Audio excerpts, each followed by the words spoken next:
la liberté de parole, Oui. quand c'est des propos haineux, Alors, est-ce que ça reste la liberté de parole acceptable? je crois qu'on va voir un échange qu'on a eu il y a quelques années. Qu'est-ce qu'on entend par propos haineux? Ben, je vous pose la question. Je le constate qu'aujourd'hui, si par exemple je dis, je redonne mon exemple de tantôt, madame est devenue monsieur, Oui. et en tant que monsieur, il accouche. Je suis désolé, mais non, jamais un homme ne pourra accoucher. Dire cela en Europe, vous pouvez être accusé de transphobie.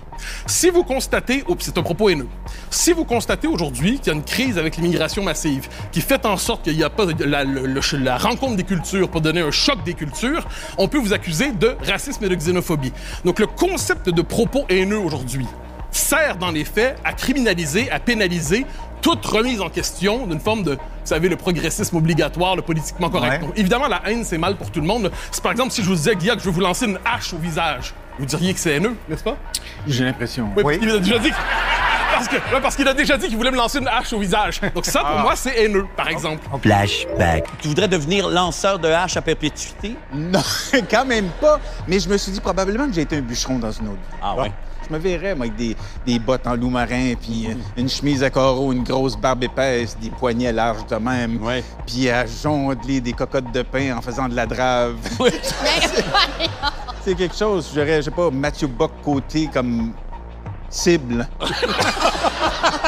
Hey, c'est clair, hein? Ça a le mérite d'être très clair. End of flashback. Mais, je pardonne. Mais cela dit, moi, je parle pas de ça. Je parle de propos politiques. Et je constate qu'aujourd'hui, on cherche à pénaliser ce qui relève globalement du conservatisme. OK. Ouch. Parlons d'immigration. Vous dites que l'immigration menace notre civilisation. Vous cherchez dans votre livre à légitimer la théorie du grand remplacement. Ah bon? Il veut que des élites s'organisent une espèce de mise en minorité des Français dits de souche par des immigrés venus de l'extérieur de l'Europe. Dans votre livre, vous dites ça vaut la peine de réfléchir là-dessus. Premièrement, Pourquoi vous défendez une théorie conspirationniste et raciste? Premièrement, je n'utilise pas la référence au grand remplacement. Je ne considère pas que c'est un terme qui est tellement usé qu'il n'est plus utilisable aujourd'hui. Ensuite, vous savez, Jean-Luc Mélenchon. Jean-Luc Mélenchon, en France, homme de gauche, même de gauche radicale, dit le grand remplacement, il existe. Et c'est une très bonne chose. C'est une très bonne chose parce que ça va renouveler nos sociétés, ça va nous transformer démographiquement. Donc, je constate que le grand remplacement, c'est pas un concept que j'utilise. J'insiste. Mais quand certains disent ça existe et c'est mal, ça, c'est une théorie conspirationniste et raciste. Si vous dites ça existe et c'est bien, là, vous êtes un progressiste remarquable et cosmopolite. Laissons de côté ce concept de grand remplacement que je n'utilise pas et parlons simplement de réalité. Une immigration si massive qu'elle déborde nos capacités d'intégration. Quand vous voyez ça sur 10 ans, 15 ans, 20 ans, 30 ans, ça peut donner ce qu'on voit en Belgique aujourd'hui, à Bruxelles. Vous voyez à Londres aussi. Puis à Montréal, dans 10, 15, 20, 30 ans, parce qu'on a une immigration qui dépasse largement nos capacités d'intégration, à Montréal comme à Laval, le français va devenir minoritaire. Et si on ne comprend pas que le fait de devenir minoritaire chez soi, le fait de devenir étranger en son propre pays, et pourquoi? Dans notre cas, parce que le fait de parler français, ça va être un accommodement raisonnable qu'on va nous accorder dans quelques années, parce que dans les faits, nous ne serons plus la norme. Vous allez voir à ce moment-là, peu importe la manière dont vous nommez ça, ce n'est pas agréable. Ouch. Une trop grande partie du commentariat aujourd'hui, des deux côtés de l'Atlantique d'ailleurs, se contente de dire Trump méchant, Trump pas gentil, Trump pas fin, sans chercher à comprendre ce qui s'est exprimé à travers lui, à travers ce personnage ubuesque, brutal, grotesque. Mais il y a quelque chose qui s'est exprimé à travers lui, un désir d'enracinement, une critique d'élite déréglée, je le pense aussi, un appel à un retour à la nation, un retour aux frontières, un retour aux identités. Et le personnage lui-même ne doit pas faire écran sur les tendances lourdes qu'il a canalisées. Parce que ça vous déplaît pas, ça?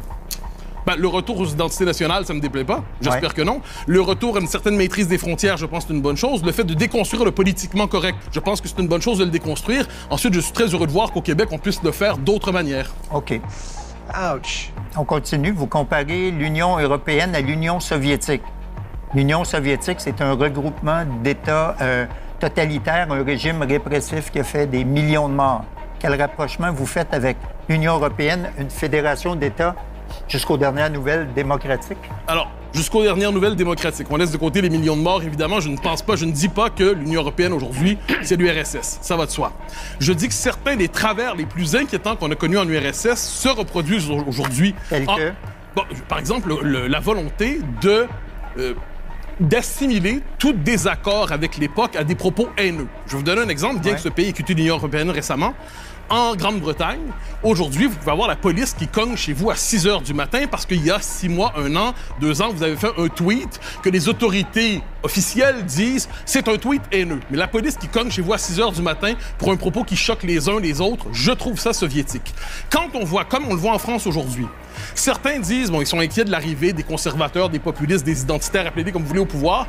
Ils disent, il faut faire en sorte que si jamais ils arrivent au pouvoir, ils ne puissent pas tenir le référendum qu'ils veulent tenir parce que le peuple est trop inquiétant. Dans leur esprit, trop souvent, le peuple, c'est une masse qui agrège des préjugés inquiétants et dès lors, il faudrait protéger la démocratie contre le peuple.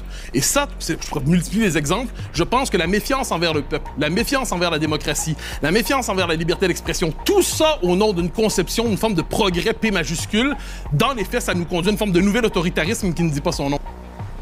Ouch! C'est ça qu'il y a beaucoup de gens qui ne sont pas intéressés à la souveraineté propulsée par l'identitaire comme vous le proposez, vous. Proposé par un repli sur soi qui était très différent du projet de René Lévesque. René Lévesque, vous connaissez sa formule dans un discours très important. Il dit il y a 2 ministères de l'immigration au Canada. Un à Ottawa pour nous noyer et un à Québec pour enregistrer la noyade. Est-ce que René Lévesque était identitaire, selon vous? Oui, sauf que quand tu viens dans un pays, je prends l'exemple des Américains. Ça, je veux savoir s'il était identitaire ou non, René Lévesque. Quand il dit ça vous choque? Non. Ouch! Bon, alors moi je dis la même chose, donc je vous choque pas. Oui, mais c'est que vous le dites 30 ans, 40 ans après lui. Vous pensez que ça va mieux aujourd'hui, vraiment, à ce point-là? L'écrivaine Kim Thuy, qui est arrivée au Canada avec sa famille en tant que réfugiée, a déploré le discours sur l'immigration qui a changé au Québec, selon elle, Manon. Et quand on nous dit, oui, vous avez peur des immigrants, puis on vous le répète tout le temps, puis c'est eux les problèmes, ou c'est eux la cause de tous vos problèmes, bien, on finit par le croire. Dans votre chronique du Journal de Montréal, vous lui avez répondu que le Québec ne méritait pas son petit crachat. Oui. Kim Thuy, c'est une immigrante qui est bien implantée dans son pays d'adoption depuis des décennies. Est-ce qu'elle a le droit d'être critique envers son pays? Mais bien sûr, il n'y a pas de doute là-dessus. Ce qui m'avait désolé dans cette critique, dans cette intervention, pardonnez-moi, c'est qu'elle avait dit « Je pense m'exiler ailleurs dans une terre plus hospitalière ». Et là, j'ai juste fait le tour. J'ai dit « Bon, on va regarder ». Aux États-Unis avec Trump, probablement pas. En Grande-Bretagne, il y a eu une marche immense contre l'immigration massive, je suppose que non. En Italie, où le gouvernement s'est engagé sur une politique migratoire stricte, probablement pas. Donc je disais que critiquer le Québec, évidemment, je passe mon temps à critiquer nos travers, mais dire j'ai envie de quitter ce pays parce que finalement, il n'est plus à la hauteur de mes idéaux, je trouvais que c'est un crachat inutile. J'ai tout le respect du monde pour Kim Thuy, c'est une écrivaine remarquable, mais sur cette question-là, dire je vais jouer à l'exil, mais pour aller où exactement? Moi, personnellement, j'ai pas de pays de rechange. Hein. Je travaille en France parce que c'est un immense bonheur pour moi d'y être, mais mon pays, j'ai pas de pays de rechange, j'ai que le Québec. OK. Ouch, baby. Ruba Gazelle dit pourquoi une écrasante majorité de personnes immigrantes font le choix de dire non à ce projet? C'est factuel, il faut le reconnaître tout simplement. Ce n'est pas détester les immigrants que de constater que là où il y a une zone de croissance pour l'appui à l'indépendance du Québec, c'est surtout chez les francophones et chez ceux qui s'y intègrent. Puis accuser de racisme, comme on le fait trop souvent. Ceux qui disent qu'il faut mieux maîtriser l'immigration, ceux qui plaident pour la laïcité. Ça fait plus que 30 secondes, là. J'ai compté. Alors, non, je pense que ça fait plus que 30 secondes. parce que je l'ai lu avec intérêt et je me désole qu'on accuse de racisme trop souvent des gens qui ont une forme de réalisme en matière d'immigration, qui détestent pas du tout les gens venus d'ailleurs, mais qui constatent que le nombre et le nombre comptent. Et quand on est capable d'intégrer, ça fonctionne bien, mais aujourd'hui, on ne l'est plus capable d'intégrer. Ça ouvre la porte au racisme, en tout cas. Oui. Non, cette manie de voir du racisme partout, franchement, ça m'exaspère. Excusez-moi, c'est... On peut vous quitter? Ouch!